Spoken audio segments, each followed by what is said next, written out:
NCERT में resources के meaning के बाद जो नेक्स्ट टॉपिक है वो है relationship between nature, technology and institution. Board exam में एनसीईआरटी बुक की एक लाइन से भी क्वेश्चन बन सकता है, तो हम एक भी टॉपिक नहीं छोड़ेंगे। तो मीनिंग ऑफ रिसोर्सेज के बाद नेक्स्ट टॉपिक है what is the relationship between nature, technology and institution. तो आइए इसको एक फिगर के माध्यम से समझते हैं। ये फिगर आपकी एनसीईआरटी की बुक में भी दी हुई है।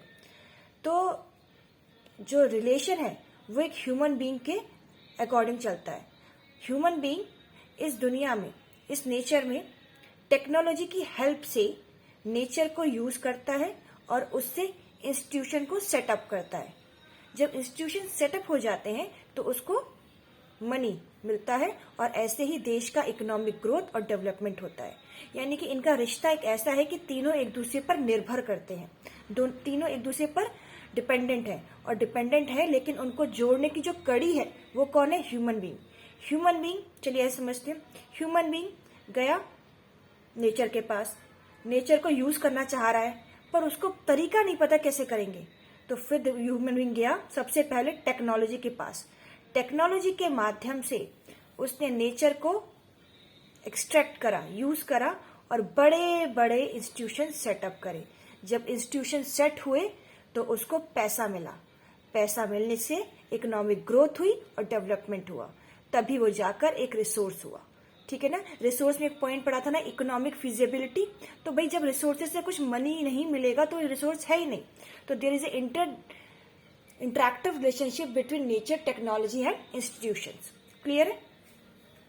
अब अगर इसको लिखना हो, क्वेश्चन ऐसे आए, write the relationship between nature, technology and institution, तो ये डायग्राम अपने आप में वैसे तो इनफ है, लेकिन फिर भी आपको कुछ ना कुछ लिखना है। तो उसको लिखने के लिए ये एक लाइन है, आप लिख सकते हैं। तो सबसे पहले आप कीवर्ड्स जान लीजिए। जब आपको कीवर्ड्स पता होंगे तो कुछ भी लिख सकते हो आप। कीवर्ड्स है सबसे पहला, इसमें कौन इंपॉर्टेंट है? Human being. वो क्या करता है? इंटरेक्ट करता है। किसके साथ इंटरेक्ट करता है? नेचर के साथ। पर नेचर से ऐसे इंटरेक्ट कर लेगा? नहीं, with the help of technology. और जब टेक्नोलॉजी यूज करके नेचर से इंटरेक्ट करता है, फिर उसके बाद बड़े बड़े इंस्टीट्यूशन को क्रिएट करता है और तब जाकर उसे क्या मिलता है? पैसा, और उससे होती है इकोनॉमिक डेवलपमेंट। क्लियर है। अब इसको लिखने का तरीका देख लीजिए, कीवर्ड से जोड़ के बनाया मैंने। Human being interact with nature. Human being nature से इंटरेक्ट करता है with the help of through technology and create. और क्या क्रिएट करता है? इंस्टीट्यूशन। क्यों करता है institution create? To accelerate their economic development, ताकि उसका आर्थिक विकास हो सके। आई होप आपको ये समझ में आया होगा। इन केस 1% रह गया है तो दोबारा एक एग्जाम्पल के माध्यम से समझते हैं। फॉर एग्जाम्पल, हमारे देश में बहुत सारा कोल है। ठीक है। तो अब कोल अपने आप तो ऊपर उठ के आ नहीं जाएगा, कोई ना कोई माध्यम चाहिए जिससे कोल को निकाला जा सके। तो सबसे पहला माध्यम तो ह्यूमन बीइंग है।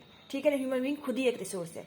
ह्यूमन बीइंग, अब ह्यूमन बीइंग कूद तो जाएगा नहीं खदान में कि जाओ भाई उठा के लाओ, एक एक ढेला उठा के लाओ कोयला का। ठीक है ना। तो ह्यूमन बीइंग क्या करेगा?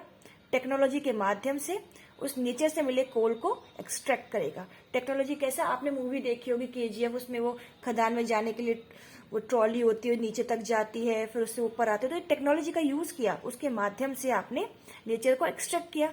अब जो कोयला बाहर निकल कर आएगा तो प्योर कोयला तो है नहीं, तो उसको प्योर करने के लिए, उसको जो भी करने के लिए कोल फैक्ट्रीज लगाई जाएंगी, दैट इज इंस्टीट्यूशन। और तब उससे क्या मिलेगी?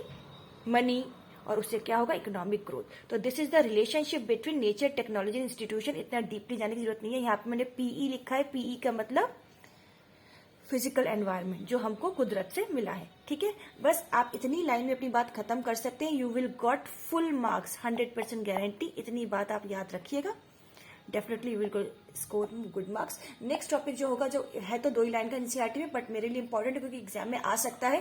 That is, do you think resources are free gift of nature और not? Give reasons to support your answer. Next topic में हम वो डिस्कस करेंगे। Thank you.